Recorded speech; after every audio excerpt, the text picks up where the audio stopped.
onyankopon won fa NDC ho won fa MPP ho ni obi beka se nyamiga na so kan Bible a onyankopon no na o hye ahemfo amomudi oban so an me ba cho ahinnie yentu aba na obi adi tie ni yie enti ye kokoto aba ama NDC anasa MPP no ewurade woni hwe ka wo ho ewurade fam commission fa wo bia so afa bato ho efise ewurade de ye pa ye den ama ye enti no nipa tumi ye papa na se bone wo bra ewurade nka hwe ntire no tiro hawa boni pa no so enu ko wu woni boni mu na ewurade atwena so owu woni papa ma no nya ha bia ko sa na bato tie ene ayetu yi obi ade ni kokomoti koto aba Monday ade etuso ma mpanyi no ope ewurade ni bibia wom osofo bi obeka se ewurade yi ni ho akire no e wa batu omu mi nyami ga me so ede opa oni Bible mu opa ofo quotation ba ko pemra a che se yeto oba e wo Bible mu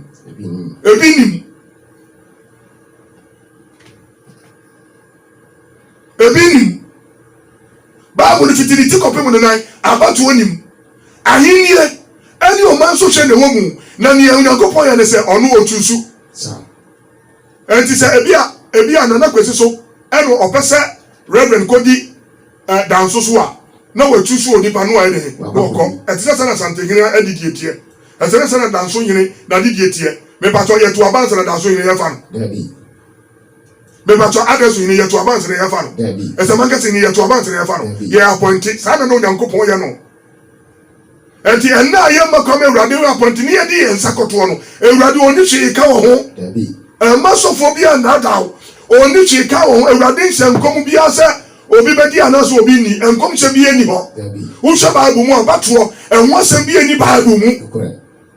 aba oni pa de nsakoto enkom se bia ni Bible mu ni o Bible mu de se Onyankopon appoint obi wo bra nye nipa bi na kwatena se esese se yentu aba fa ballot paper box into ni yenyira yenkoto aba wo na me pato mu ntieriye mo ya sofo no a mo hye nkom se we na be winu se mo ni Bible mu a se mo se san kom ni wie na lecture commission asesa aba no a na Onyankopon wo yotrofo na so wo yenokafo mo sofo no mu nya sara mu gu Ewurade no ase me nyi ni se mo ni Bible mu de nsem ni bi fufa nsem ni bi hu no mo ni Bible mu gitum ba me nya biga makenka Bible no aba mu hu se abato eni Bible mu eya appointment ene wo mu se Onyankopon ni tumi e ka se wo kodi oman so kofie oman so ene na wo ho abato ba ye na Ewurade woni wo hwe efise abale ye tu ye kura let's commission metu ye kurunu nu asesa no according to Ewurade asem adenti na se NDC bo opposition na letter commission officer no mo bonachi MPP for opposition na ni o letter commission no mo ye de o mo ne ko na nia oti aban no so no onu nia letter commission be bia na ni je ho e de na ye security wo ha aya na opposition for no ni letter commission pe ni ko no mo na tire mo ba so se san mi ba cho mo metre yi o ade na wo no se wa gi mu no awu wo ti ni me kana se so si Bible ni bia politics die wo beto ababa won fa wo nkogim e se o ko tire wa gani na asofo ni bi ye didifo esa ye nguasifo ma kristosom asale se Ewurade akasa na wo Ewurade o NDC Ewurade o MPP na wa be se MPP ko nko ahun kom di atrew so for bi wa wo hu boni bia wa MPP ho da bia NDC nko a so for bi so ha wo hu boni bia wa NDC ho da bia MPP nko a na mo ya na mo di Ewurade abefe Ewurade be kunkum mu masuru ka tete mu nyina mo sa so for na mo ya sa mo ya ni prefo mo ya obo mai so for bi a wo sem kom se Ewurade akasa tire no Ewurade kasa tire ba abato nkasa tire mi se ni Bible mu abato ni Bible mu obi ana da abato bi ni Bible mu anti wo tie mi ye ko desi bi ni wa obi be bi e fa abato ho ebi ni Bible ni ngira bi ni obi se bi wo mu a social media ne wono famra me pato tap ma me se onyami ga utie wu abato wo Bible mu ni ko desi ni mi se bi ni e appointment ne wom Ewurade ni tumi fa odifo bi so odihunfo bi so ohiri bi so na wa appoint obi fufura abato ni ballot box bi ni Bible mu eni pa kokosi abi ye kokoboti akoto aba eni mu ni Ewurade aka ne he de eye aduma enne enye de Ewurade aka ne eye aduma ene nipa ka na ene eye tuma se nipa na ekoto aba no enu po se nipa na ka no mo ye lofo ko obi besa ene asesa no adenti na ndisi for the NNPP for bewem NNPP for am ede no mo wiem letter commission won mo kasa fa no my god sa na ndisi for so ba NNPP for bewem ene o bewem ho no mo kasa fa letter commission ho enti o so for bia wo de onyankopon enkom se ebe ba abatu mu no bible no ni mu kusuya no foforo papa obezu se yatwi ntuntu a na eche se ekọ eti se na yeto aba no be ba to ne atie nie se yatwi ntuntu ewo opanyini bi so ana ade bi ho a omu bi se urade se on metre ne nipa yemfa ne yede ensi so na difference ewo mu ni nie obi enti a eye ne urade nyankopon aka ehu ntuntu ne yatwi eye ne nipa bi enti ase tie ne ye eye se urade ka se Solomon ko dingira na odifo Ezekiel ekotu ntonto David enye sa na tire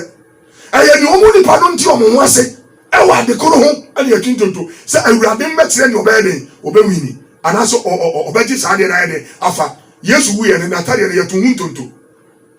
entonto ni se Yesu wuye ne natare no omu hu ni ese se de ne yedima no ene ni ese se yede ni sesuafo na na emu tiye ene onyankopon esoma Yona wan kono na okofu se no eno omo bontonto fi se omo bi se awurade onipa ko a ha do free no so aye den aba eno ye nipa adwuma then say eno no ye different from say na yakwakoto eno ye different ni yakwakoto aba den tonto ni yakobo because na osofo bi so the APT say dabi onim se tonto no wonti ase ono obeka so kotasi no wonka ye onim ni ebo hu tonto no waka awurade se nkom yi omam payinfo a eye nkom se no di fo bi so maneba obi anyi watinye Oji watinye na awurade aka na no ano no. What I say? Adenti no so for bi beka se Trump be wini na se Trump luzu a waka se nye sa na meka so be luzu. Oso for bi so se nye dey Trump beba. Wo bra ye ka kakra me aka wie. O sister Trump beba. Na awurade na kasa. Me ba to awurade no wo ko nsani ana wabo. Me wo awurade ko o mu yusu no. Me wo awurade ko nsani bi a aya na asofo ni bi yusu na wa buru a onim ni ya oka asema no asesa na no ne awurade wonye saa ana awurade ne anti awurade onye ndisi ni no onye MPP ni se awurade wonye sakasaka nyankopon sofo bi a wode ne ho bagi politics no adantina omani hu se asofo ne ahemfo momfo mo nyi politics mu tiye se wonye nsemu mie ya bi nyami ga betirawo mo ya mo ko radio ni TV so mo tete ntonto bono etese onipa wotumi se obeka se nyankopon aka se me pa so wuni mo me katreo adantina nipa kura aka se ma ohiri anase sofo won fa ne wonye amam politics mu onu ne jo baka sa wo mun se nipa ni nyina ye umma so ko yi wanim se wo NDC a MPP fo wo ukuro num so ko yi wanim se wo MPP a NDC fo wo ukuro num ebema mpa pa mu aba enti sofo no ohiri onye politics wo ton na nyanse mu no watumi aka nipa ni nyina aboa no mankundi aba wo ukuro num power efise wo mu wo nim de ni nim se politics e de ntokoba e de ohawba e de ateteba enti ye mo ni ye preach se na be ya abotre ba de ebebem ba se wo ko ye hu adi se e na urade aka sa tell me e na obi sufuru da kana utri so no wapampa so yes aneti utri so no wapampa so my god munya nipa be kan kura tell mo alma continent radio ni TV so no mo dan quotations no e ne bible no nya obi anu aka tell what in your make na say utri so no wapampa so ya na ka say obi so of daka for daka no wo so na pampa ma no kura won nsem ensem hu ni kwase asem na nipa we na ejidifo nyina ma nipa kwai na o TV so TV radio so na o keka kwase asem na dia ba kwa me ya say ekristofo na nim nyansa wo ni bible mo no wo so ka ho no mo jitum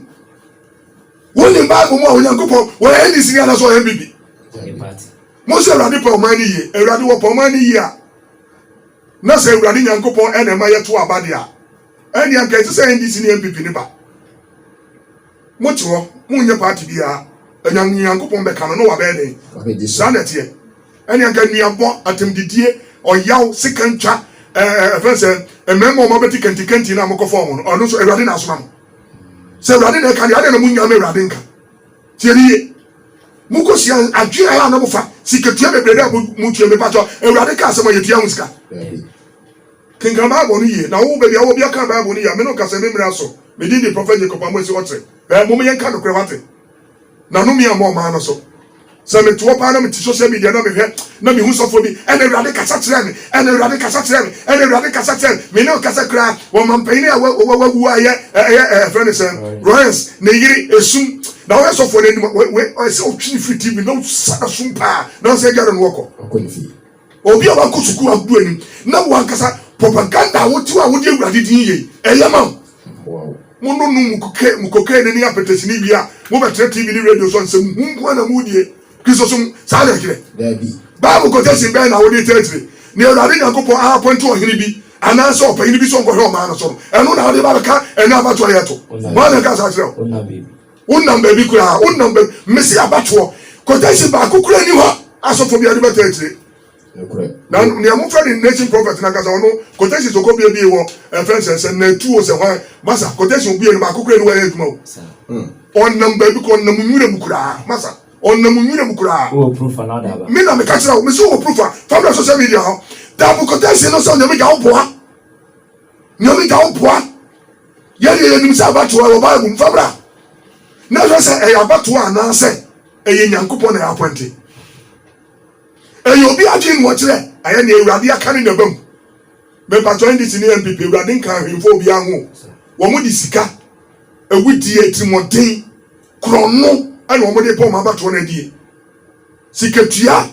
ano no mo de pɛ bɔ friend dis ne MPP ni nyina ani nti no yɛ ɔhene a ɛnsɛ sɛ ɔde ho gigi politics mu ani nti na ɔyɛ sɔfo a ɛnsɛ sɛ ɔde ho gigi politics mu me patron Awurade wɔnyɛ twini wɔnyɛ nkrani wɔnyɛ kremoni wɔnyɛ pepani ana wɔnyɛ adani wɔnyɛ ibeni na wakaka sɛ Awurade Nyankopɔn yi ne ho adi akyerɛ me sɛ me nkɔka sɛ NDC fo de bɛwi ne me pakyɛw wɔɔtorofo sɔfo bi a wɔkasa bi a wɔɔtorofo ɛnyɛ nokora sɔfo bi a wɔkasa MPP de bɛwi ne ɛnyɛ nokora ɛyɛ nea wɔyɛ wɔn ma ɔman no ɛna obi nhwɛ wakɔyɛ dɛ akɔto aba ana sika a wɔde tɔ n'adwen me pakyɛw ɛno so ɛyɛ Awurade adwuma ɛyɛ Awurade adwuma wo mo obi sika na odaada no ɛka ne wo bɛyɛ ama no daate enti won to aba wo ma wo me ba kyɛ Awurade adwuma edifo wo Bible mu a Awurade tuso mo omo kɔkan ne wo ma yɛ omo bɛyɛ akyerɛ obi wo mo nka he David kura Awurade kɔ tuso no na ɔhɛ nwan so tie nie na ɔhɛ nwan so mo na mo bɔ ntoa ɛna me ba kyɛ wo hɛ Bible mu a wo te sɛ ɔhene bi wɔ hɔ a Onyankopɔn kɔ tuso no na ɔnam na ɔbɔ ntoa no kan no betu ya kyerɛ ɔman no ebi si da mesi abato ni Bible mu enti Kristofo de asɔfo amudi mu hwadi mu no mo nhwɛ ne yie ɛna afɛ so o ka sambɔne afɔ obi ho a obi papa no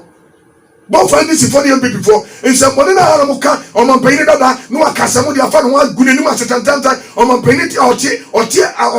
ɔman no so a wɔhwɛ yɛn no na wakasa ma fa no na de asɛ ha obi a wobu ɔpanyin bi atɛn wɔ n'adwene mu Awurade tua ɔka wo awo Bible bo enti mo yɛ ne yie